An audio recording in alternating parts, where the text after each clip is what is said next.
Hey guys, what's going on? This is Dan Tev. I'm back with another video, and welcome guys to a video I've been wanting to make for the past couple of weeks. I'm just playing with y'all. But today's video, I'm going to be talking to you about Hailie Deegan. Hailie Deegan is on track to become the best women driver ever in NASCAR history, even better than Danica Patrick.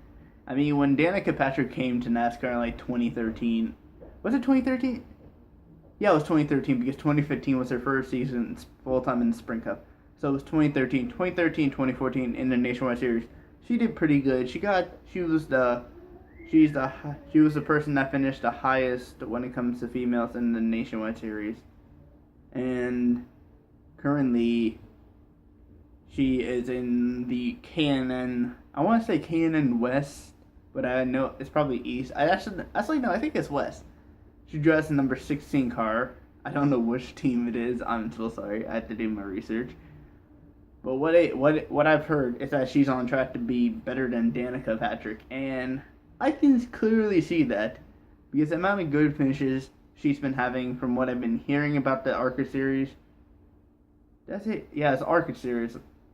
Is it? Oh my God! I don't know. It's the K&N series. I'm completely mind blanking here. I do know it's the K&N series, but I just wanted to talk about some. I just didn't actually fully know, but I do know now it's the K&N series, and the K&N series leads into the ARCA series, which leads into the Truck series, or it's the other way around. The ARCA series leads into the K&N series, which leads into the Truck series, which leads into the Xfinity series, which leads to the Sprint Cup series. And in a few years, we could possibly be seeing Hailie Deegan in a Sprint Cup car. And to be honest, I see that. I mean, I'm glad that there's more female drivers coming up through the ranks in NASCAR. I mean, Danica Patrick did it okay when she came to NASCAR in like 2013 in the Nationwide Series for Dale Jr., but I feel like she should have stayed in Nationwide for at least one more year before coming up into full time. Because I felt like she wasn't exactly ready. If she had one more experience in the Xfinity Series, then she would have been completely fine jumping into a Sprint Cup car. Because after she jumped into a Sprint Cup car, besides her first race where she won the pole for the Daytona 500 and ended up finishing 6th, since then, and currently she's not in NASCAR, she's retired from racing. But since before she retired, since 2015, she never really had a good enough finish that was outside a restrictor plate track. Most specifically Daytona, because I don't think she had a good finish at Talladega, because every time she would get involved in the wreck at Talladega, she was the one that was always taking a hard hit. And I don't see that happening with Hailie Deegan.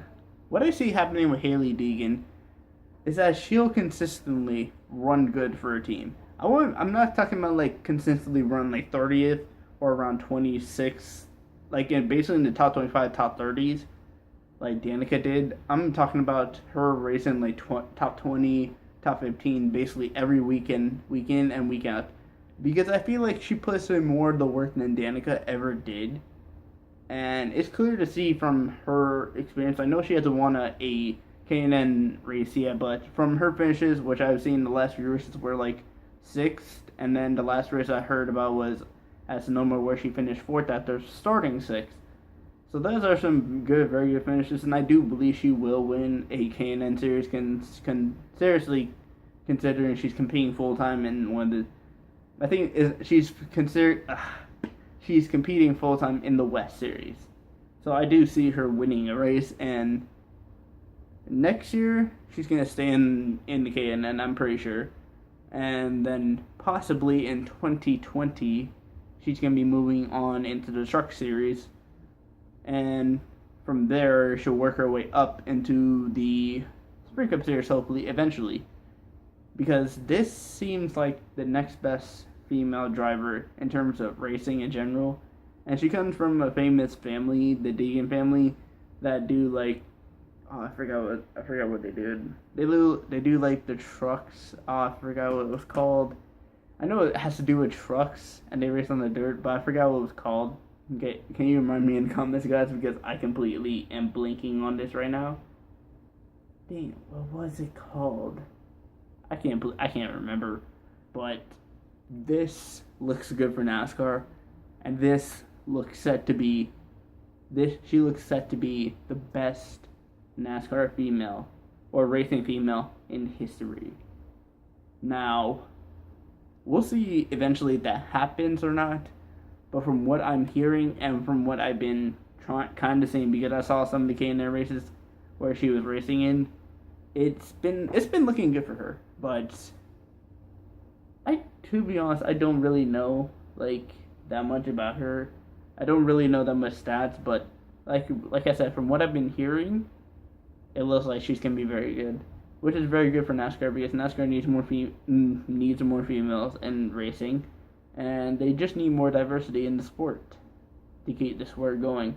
I mean, if you look at the main series right now, they have a Spanish driver and they have African American driver, but they need more of those two.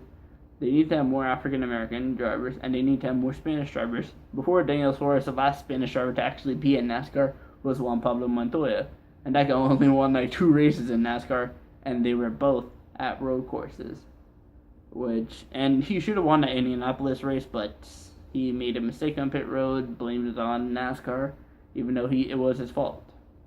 But anyway, guys, I will see you guys later with the video probably on Monday. But anyway, guys, see you guys later, and peace.